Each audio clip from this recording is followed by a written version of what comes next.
perkenalkan, saya Siti Masyarah, NPM 221602232. Di sini saya akan mengerjakan tugas final tes berupa membuat video pembelajaran tentang materi Al-Quran Hadis yang ada di kelas 6. Saya ucapkan sekali lagi selamat menonton. Halo semua, kembali lagi bersama kami di sini.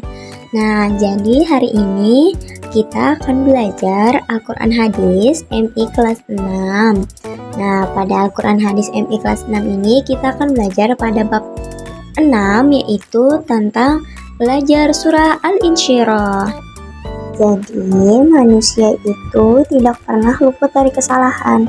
Namun, Allah Subhanahu wa Ta'ala memiliki sifat yang Maha Pengampun yang akan selalu mengampuni hambanya. Allah Subhanahu wa Ta'ala senantiasa menguji keimanan hambanya. Dalam menguji keimanan hambanya dengan berbagai macam cara, ada yang diberi kemalangan, di samping itu juga akan diberi kenikmatan yang sangat luar biasa. Jadi, apa sih kaitannya antara Allah yang bersifat Maha Pengampun dengan surah Al-Insyirah? Jadi, mari kita lanjut ke pembahasan yang pertama, yaitu membaca surah Al-Insyirah. Selanjutnya, ayo kita baca sama-sama surah Al-Insyirah dari ayat pertama. Yuk, mari sama-sama kita baca surah Al-Insyirah. A'udzu billahi minasyaitonir rajim. Bismillahirrahmanirrahim. Alam nashrah laka sadrak wa wada'na anka wizrak alladzi anqadha zahrak wa rafa'na laka dhikrak fa inna ma'al usri yusra. Inna ma'al usri yusra fa idza faragta fansab wa ila rabbika farghab. Shadaqallahul azim. Nah, selanjutnya mari kita sama-sama terjemahkan surah Al-Insyirah. Ayat yang pertama, bukankah kami telah melapangkan dadamu, wahai Muhammad?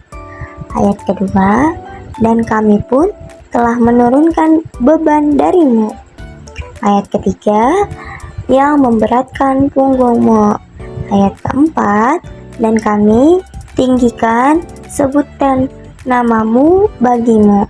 Ayat kelima, maka sesungguhnya bersama kesulitan ada kemudahan. Ayat keenam, sesungguhnya bersama kesulitan ada kemudahan. Ayat ketujuh, maka apabila engkau telah selesai dari suatu urusan, tetaplah bekerja keras untuk urusan yang lain. Ayat ke-8, dan hanya kepada Tuhanmu lah engkau berharap. Nah, setelah kita membaca dan mengetahui apa arti dari surah Al-Insyirah dari ayat 1 sampai ke-8, selanjutnya kita akan memahami isi kandungan yang ada di dalam surah Al-Insyirah. Jadi, surah Al-Insyirah ini merupakan surah yang ke-94 yang turun setelah surah Ad-Duha dan sebelum surah At-Tin. Surah Al-Insyirah merupakan surah tergolong surah Makkiyah yang terdiri dari 8 ayat. Selanjutnya, asbabun nuzul dari surah Al-Insyirah tersebut, yaitu Al-Insyirah ini turun sebab adanya kisah dari Ibnu Abbas yang disampaikan oleh Ibnu Abbas radhiyallahu anhu, yang dimana pada saat itu orang-orang musyrik mencela orang-orang muslim karena kemiskinannya. Di dalam ayat surah Al-Insyirah ayat 1 dan kedua itu menjelaskan tentang ketetapan Allah Subhanahu wa Ta'ala bahwa telah melapangkan dada Nabi Muhammad dengan sifat-sifat kenabian dan lainnya. Nah, pada ayat kedua pada surah Al-Insyirah, bahwasanya Allah telah melenyapkan segala dosa dari diri Nabi Muhammad SAW. Pada ayat ketiga dijelaskan bahwa Allah Subhanahu wa Ta'ala telah menghilangkan beban yang ada di punggung Rasulullah, yaitu kesusahan dan kesulitan yang dideritanya selama menjalankan tugas kerasulannya. Selanjutnya, pada ayat keempat, Allah Subhanahu wa Ta'ala telah meninggikan nama Nabi Muhammad SAW bersama dengan asma Allah. Nah, kemudian pada ayat kelima dan keenam, Allah menjelaskan bahwa setelah kesulitan atau kesusahan itu akan selalu diikuti oleh kemudahan pada akhirnya.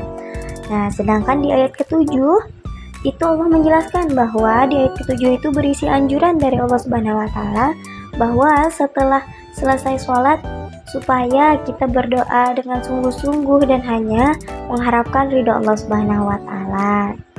Dan yang terakhir pada ayat ke-8, Allah Subhanahu wa Ta'ala menganjurkan kepada hambanya dalam berdoa agar merendahkan diri dan dengan suara yang lembut dan hanya meminta kepada Allah Subhanahu wa Ta'ala.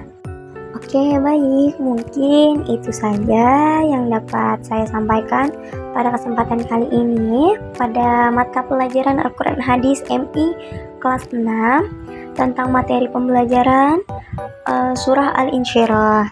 Mungkin itu saja yang dapat saya sampaikan. Akhirul kalam, wassalamualaikum warahmatullahi wabarakatuh. Sampai berjumpa di lain waktu.